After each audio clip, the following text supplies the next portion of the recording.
వాళ్ళందరికీ స్వాగతం అండి. ఇప్పుడు నేను చెప్పబోయే కథ నీతి కథలలో ఒక కథ. తగిన శిక్ష ఏం జరిగిందో ఏంటో మరి కథలోకి వెళ్ళి తెలుసుకుందామా? అయితే పిల్లలు వింటున్నారా? అయితేనే స్వర్ణముఖి నది ఒడ్డున విశ్వనాథపురం అనే ఒక గ్రామం ఉంది. ఆ గ్రామంలో ఉమాపతి అనే ఒక వడ్డీ వ్యాపారి ఉన్నాడు. అతను ఏం చేసేవాడంటే చుట్టుపక్కల గ్రామాల్లో ఉన్న వాళ్ళందరికీ కూడా అప్పులు ఇస్తూ ఉండేవాడు. దాని మీద వడ్డీలు కూడా వసూలు చేసుకుంటూ ఉండేవాడు. అప్పుడే అతను మహారాజులాగా ఊరంతా గొప్ప వ్యక్తి కింద ఉండేవాడు అనమాట. అందరూ కూడా ఆయన చూస్తే ధనాలు పెడుతూ ఉండేవారు. ఎందుకంటే అవసరానికి అప్పిస్తారు కాబట్టి. అప్పుడైతే అలాగే ఇచ్చేవారు. ఇప్పుడైతే బ్యాంకులు అవి ఉన్నాయి, మనకి ఇబ్బంది లేదు. కానీ అప్పట్లో అంతే మరి. అయితే ఒక సంవత్సరం ఏమైంది, వేసవి ఎండలతో వచ్చి పడింది. ఎంత వేడిగా ఉందంటే ఆ సంవత్సరము చెప్పలేమన్నమాట. స్వర్ణముఖి నదిలో ఒక నీటి చుక్క కూడా లేకుండా ఎండిపోయింది. విశ్వనాథపురంలో ఉన్న బావులు, చెరువులు అన్నీ కూడా ఎండిపోయినాయి. ప్రజలు వాటిలో ఉన్న బురద నీళ్ళే పాపం ఏదో దాహం వేస్తే తప్పదు కదా అని ఆ మురికి నీళ్ళు ఏమంటే అవి తేర్చుకుని ఒక కొండలో పోసుకొని జాగ్రత్తగా తాగుతూ ఉండేవారు. ఉమాపతి కుటుంబాన్ని మాత్రం సమస్య లేదు. ఎందుకంటే వాళ్ళకి ఒక నొయ్యి ఉంది, పెరట్లో బాగుంది, అది అస్సలు ఎండిపోలేదు. నిత్యము దాంట్లో నీరు అలా ఊరుతూనే ఉందన్నమాట. ఒకరోజు మిట్ట మధ్యాహ్నము ఊరి చివరి గుడిసెకి నిప్పంటుకుంది. ప్రజలు మంటలు నార్పడానికి ఎంతో ప్రయత్నం చేశారు. అంటే మరి ఎండలు బాగా ఉన్నప్పుడు ఏమవుతుంది, ఏదైనా చిన్న ఇది వచ్చినా కూడా మొత్తం అంతా అంటుకుపోతాయి అన్నమాట. అలా ఊరంతా మంటలతో వ్యాపించేసింది. చూస్తుండగానే నిప్పురవ్వలు గాల్లోకి ఎగిరిపోతున్నాయి. అవన్నీ వచ్చి ఇళ్ళ మీద పడ్డాయి. ఆ ఇళ్ళు కూడా తగులడిపోతున్నాయి. చెరువుల్లోనూ బావుల్లోనూ నీటిని అంతా ఊడ్చి మంటల మీద అదుపు చేయడానికి వాళ్ళందరూ చేస్తున్నారు. మంటలు చల్లారట్లేదు. ఎందుకంటే ఆ ఊళ్ళో నీళ్ళే లేవు కదా. మరి ఏమవుతుంది అక్కడ? మరి ప్రజలకు మతిపోయినంత పని అయింది. మంటలు నార్పడానికి నీటి చుక్కలేదు. మరి ఆఖరి ప్రయత్నంగా అందరూ ఏం చేశారంటే ఉమాపతి ఇంటి దగ్గరికి వచ్చారు. ఉమాపతి డాబా మీద నుండి కిందకి తొంగి చూస్తూ మంటలు చూసి వినోదిస్తున్నాడు. ఆహాహా, ఊళ్ళో అందరికీ ఇల్లు కాలిపోయినాయి, భలే భలే అనుకుంటున్నాడు. తన ఇంటివైపు కొంతమంది మనుషులు వస్తున్నారు. వాళ్ళందరూ గ్రామస్తులు. వాళ్ళు ఏం చేశారంటే ముఖం మార్చుకుని, ఎందుకు వస్తున్నారు? నా ఇల్లేం పెద్దది కాదు, మీ అందరికీ నేను ఉంచడానికి నేనేమీ సహాయం చేయలేను, వెళ్ళిపోండి అన్నాడు. రమాపతి వాళ్ళ అభ్యర్థనకు రవ్వంత కూడా చలించలేదు. నా బావి నుండి ఒక నీటి చుక్క కూడా తోడడానికి వీల్లేదు, మంటలు ఆరిపోతా మంటలు పడి చావండి, నిష్కర్మంగానే ఇంట్లోకి వెళ్ళిపోయాడు. మంటలే అదృతమైపోయినాయి. ప్రజలు రెచ్చిపోయారు. దౌర్జన్యంతో బావిని తోడడానికి అందరూ ఒకే ఊకమ్మడిగా వచ్చేశారు. గడప మెట్లు ఎక్కేసరికి పెద్ద పుల్ల గాంటిస్తూ అతని దగ్గర తుపాకీ ఉంది. తుపాకీతో ఉమాపతి ఎదురెళ్ళాడు. ఎవ్వరూ ఒక అడుగు ముందే వేయలేకపోయారు.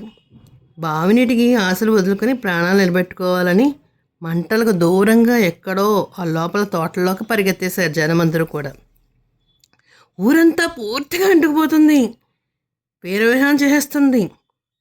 ఉమాపతి భారీ భయం వేసింది. ఏమండి, మంటలు వచ్చేస్తున్నాయండి, పిల్లలు భయపడిపోతున్నారండి, గోడలు వేడెక్కుతున్నాయండి, నేల వేడెక్కుతుందని నేను చెప్పినా సరే ఆమె ఏమీ పర్వాలేదు అని అన్నాడు. వేడికి పిల్లలు తట్టుకోలేకపోతున్నారండి అనేసరికి మనం కూడా వెళ్ళి ఎక్కడికన్నా వెళ్ళిపోదామండి అని తెగ బతిమాలింది. తోటలో పోవడానికి రమాపతికి ఎట్టి పరిస్థితుల్లో ఇష్టం లేదనమాట. భార్యతో, నువ్వు అనవసరంగా భయానికి ఊహించుకుంటున్నావు, మన ఇల్లు ఎంతో డబ్బు పెట్టి కట్టించానేది, ఏం పర్వాలేదు, కిటికీలు మూసేద్దాం, ఇంట్లో వేడి రాదు, మన ఇల్లు విడిచి బయటకు పోతే ఆ దరిద్ర వెదలు వచ్చి ఇంట్లో చొరబడిపోతారు, బావిలో నీళ్ళంతా పూర్తిగా తోడేస్తారు అని ఆమె నోటి తాళం వేశాడు ఉమాపతి. ఆమె మరీ మాట్లాడలేకపోయింది. ఇష్టం లేకపోయినా సరే ఆమె తలుపులన్నీ బంద్ చేసేసింది. పిల్లల్ని దగ్గర కూర్చోబెట్టుకుంది. ఆ వేడి గాలి గోడలు దాటి గచ్చున వచ్చేసాయి. గచ్చు కూడా వేడెక్కిపోయింది. ఆ వేడికి తట్టుకోలేక దిగ్గులు లేచిపోయారు అందరూ. కాలుగాలిన పిల్లల్లాగా ఇంట్లో కొంతసేపు అటు ఇటు తచ్చాడారు. పిల్లలు పూర్తిగా భయపడిపోయారు. క్యూ ఉమ్మని అరుస్తున్నారు. తల్లిని తండ్రి దగ్గర గట్టిగా వచ్చి కౌగిలించుకున్నారు. ఉమాపతి భార్య హృదయం తల్లడిల్లిపోయింది. తల్లి ప్రాణం కదా మరి. పిల్లల ముఖాలపై నీళ్ళు చల్లి చూసింది. నీళ్ళు కూడా వేడకపోయినాయి. పిల్లలు ఏడుపు ఆపలేదు. భర్త వంక కోపంగా చూసింది. ఏంటి అసలు ఇది, ఈ మనిషి ఇలా చేస్తున్నాడు అని బాధపడింది. రమాపతి తాను చేసిన పొరపాటుని తెలుసుకున్నాడు. భార్యని పిల్లల్ని చూసి కన్నీరు పెట్టుకున్నాడు. లోపలుంటే ప్రమాదమని అనుకుని బయటికి వెళ్ళాలని నిర్ణయించాడు. భార్య పిల్లలు సిద్ధంగా ఉండమని తలుపు తీశాడు. ఇంకేముంది, అంతే. చుట్టూ ఉన్న ఎర్రటి పొగ బాణంలాగా ఇంట్లోకి దూసుకొచ్చేసింది. ఆ పొగకి వాళ్ళకి ఊపిరి ఆడలేదు. పిల్లలు చావలేక చావు కేకలేస్తూ ద్వారం దగ్గర అలా కూలిపోయారు. ఉమాపతి అతని భార్య అస్సలు ఆలస్యం చేయలేదు. కింద పడిపోయిన పిల్లల్ని భుజాన్ని వేసుకుని బయటపడ్డారు. బయట కూడా పొగ దట్టంగా ఉంది. దారి కనిపించట్లేదు, ఊపిరాడట్లేదు. దంపతులు కూడా పిల్లలతో పాటు కింద పడ్డారు. కొంచెం సేపటికి పొగ ఇంకా పెరిగిపోయింది. తర్వాత తగ్గింది. ఉమాపతి కాస్త తెలివచ్చింది. భయంతో చూశాడు. భార్య పిల్లల్ని లేపాడు. వాళ్ళలో ప్రాణం లేదు, చనిపోయారు అప్పటికే. అతని గుండె గుబేల్మంది. పిచ్చిగా ఏడ్చాడు. గుండె బాదుకున్నాడు. అలసిపోయాడు. ఇంకా ఏడవలేకపోయాడు. మంటలు ఆర్పడానికి నీరు ఇచ్చుంటే నా పరిస్థితి ఇలా ఉండేది కాదు కదా. నాలో కనీసం మానవత్వం కూడా లేకపోయిందే. భగవంతుడు నాకు భలే శిక్ష వేశాడు అని మనసులో గట్టిగా కొనుక్కున్నాడు. తోటి వాళ్ళకి సహాయం చేస్తే భగవంతుడు నాకు కూడా సహాయం చేసేవాడే. కానీ కొంచెం నీళ్ళు కూడా నేను ఇవ్వకపోవడం వల్ల నా భార్యని బిడ్డల్ని కూడా నేను కోల్పోయాను. దేవుడు నాకు తగిన శిక్ష వేశాడు. ఎప్పుడూ కూడా పరులకు ఉపకారం చేయాలి అనేది నేను ఇప్పుడే తెలుసుకుంటున్నాను అని అనుకుని అక్కడి నుంచి అతను పరులకు ఉపకారం చేయడం మొదలుపెట్టాడు. చక్కగా ఎవరికి ఏ అవసరమైతే ఆ అవసరాన్ని తీర్చడం చేశాడనమాట. మరొక చిన్న కథ చెప్పుకుందామా అయితేని. కాంతం అసూయ. కృష్ణయ్య శివయ్య బాల స్నేహితులు. మాధవరం జమీందారు కొరువులో వాళ్ళు ఉద్యోగాలు సంపాదించారు. ఆ ఊళ్ళో ఒక వీధి చివరిలో ఇల్లు సంపాదించుకుని భార్య బిడ్డలతో ఉంటున్నారు. కృష్ణయ్య భార్య సుగుణ చాలా జాగ్రత్తగా సంసారాన్ని చేస్తూ ఉంటుంది. సుగుణ పేరు తగ్గట్టుగానే సుగుణవంతురాలు. ఆమె భర్త ఇచ్చిన సంపాదనలో జాగ్రత్తగా పాడు చేయకుండా నెల జీతంలో కనీసం ఎంతో కొంత మిగులుస్తూ ఉండేది. కొన్నాళ్ళకి ఆ డబ్బులతో కృష్ణయ్య పాత ఇంటిని పడతీసేసి కొత్త ఇట్టు కట్టుకున్నాడు. ఇంటికి సరిపోయే హంగులన్నీ కూడా అమర్చుకున్నాడు. ఒక సోఫా సెట్ అని, ఇంట్లో బట్టలు పెట్టుకోవడానికి బీరువా అని, పడుకోవడానికి మంచమని, ఇలాంటి వస్తువులన్నీ వాళ్ళు కొనుక్కున్నారు. ఎందువల్ల? జాగ్రత్తగా మసులుకోవడం వల్ల, ఖర్చులు తగ్గించుకుని జాగ్రత్తగా ఉండడం వల్ల మరి జరిగింది ఆ విషయం. ఈ భార్య కాంతం ఆమె చాలా దూబర మనిషి. అనవసరమైన ఖర్చులు పెట్టించేసి భర్తని అప్పుల పాలు చేసింది. శివయ్య ఎందుకే అవసరమైన ఖర్చులు అని చిరాకు పడితే ఆమె, నువ్వు ఇలా అన్నావండి నేను ఆత్మహత్య చేసుకుంటాను అని భర్తను బెదిరిస్తూ శివయ్య నోరు మూయించేసేది. కృష్ణయ్య కుటుంబం హాయిగా సుఖంగా గడవడం చూసి కాంతం వాళ్ళపైన అసూయ పెంచుకుంది. వాళ్ళని ఎలాగైనా సరే కష్టాల పాలు చేయాలని నిశ్చయించుకుంది. అంతలో మాధవరం గ్రామానికి దొంగల బెడదొచ్చింది. అలాంటి సమయంలో దొంగలు ఒళ్ళమే పడి దోచుకు తింటున్నారు. దొంగలు ఏం చేసేవారంటే పగలంతా మారువేషాలు వేసుకుని ఊళ్ళో తిరుగుతూ డబ్బుని ఇళ్ళనన్నీ కనిపెట్టి ఆ రాత్రికి వాళ్ళ ఇళ్ళలో ఆ డబ్బును దోచేసుకుంటూ ఉండేవారు. ఆ విషయం కాంతమ్మ తెలిసింది. కాంతమ్మ కృష్ణయ్య కుటుంబానికి కష్టాలు పాలు చేయడానికి అవకాశం ఉపయోగించుకోవడానికి సిద్ధపడింది.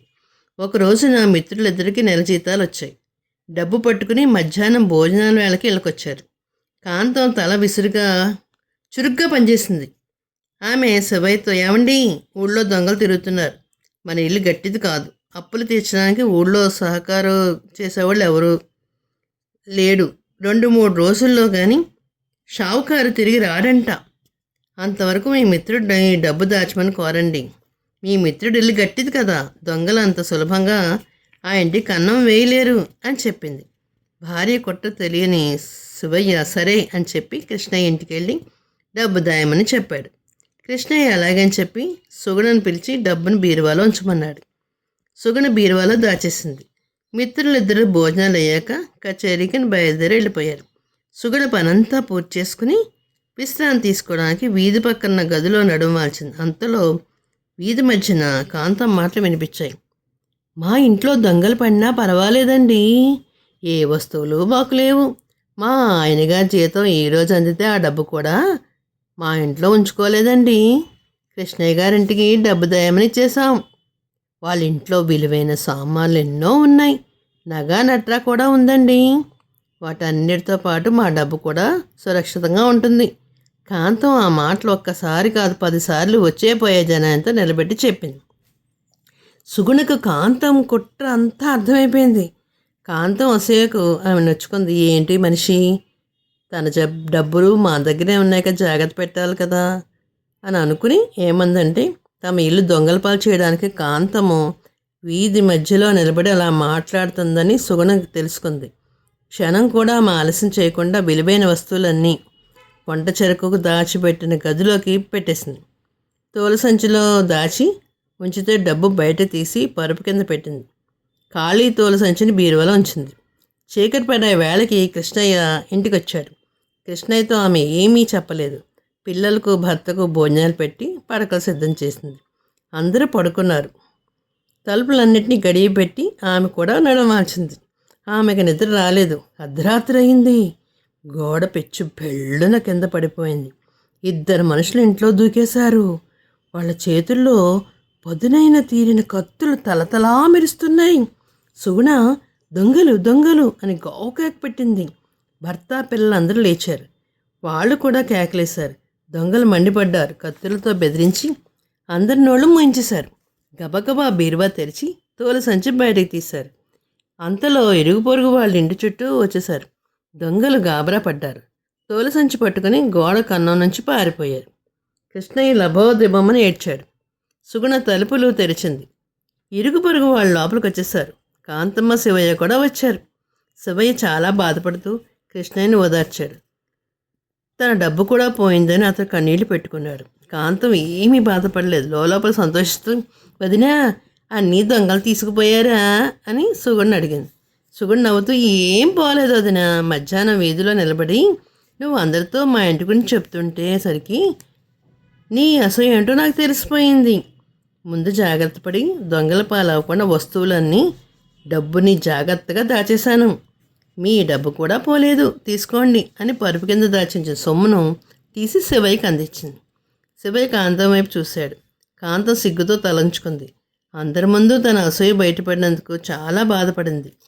అందరూ కాంతాన్ని తిట్టిపోస్తారు. నీకేమైనా బుద్ధి లేదా, ఇలాగా అవతల వాళ్ళని జీవితాలు నాశనం చేద్దాం చూసావా ఏంటి అని అని అని గొడవ చేశారు. ఆ సంఘటనతో కాంతం మనసు మారిపోయిందనమాట. సుగుణ్లాగే తను కూడా ఎందుకు నేను ఇలా ఉండాలి, పొదుపుగా జీవితాన్ని గడుపుకోవచ్చు కదా, ఉన్నదాంతో సర్దుకోవచ్చు కదా అని తన పొదుపుగా చేయడం నేర్చుకుని సుగుణ్లాగే తను కూడా చాలా జాగ్రత్తగా ఉంటూ తన సంసారాన్ని తీర్చిదిద్దుకుంది. చూసారా పిల్లలు, మరి పక్క వాళ్ళని చెడు కోరితే మనకి చెడు అవుతుంది. కానీ సుగుణ్లో మార్పు వచ్చింది. చాలా చక్కగా మారి తన జీవితాన్ని కూడా చక్కపెట్టుకుందన్నమాట. తెలిసిందా మరి? పొదుపు చేసుకుంటూ సంసారాన్ని గడుపుకుంటే ఎంతో లాభాలు ఉన్నాయని ఇప్పుడే కాదు పెద్దయ్యగా మీకు కూడా తెలుస్తుంది. మరి అయితే తెలుగువారి దీపకాంతికి లైక్ చేసి, షేర్ చేసి, సబ్స్క్రైబ్ చేసి కామెంట్ రూపంలో పెట్టండి మరి.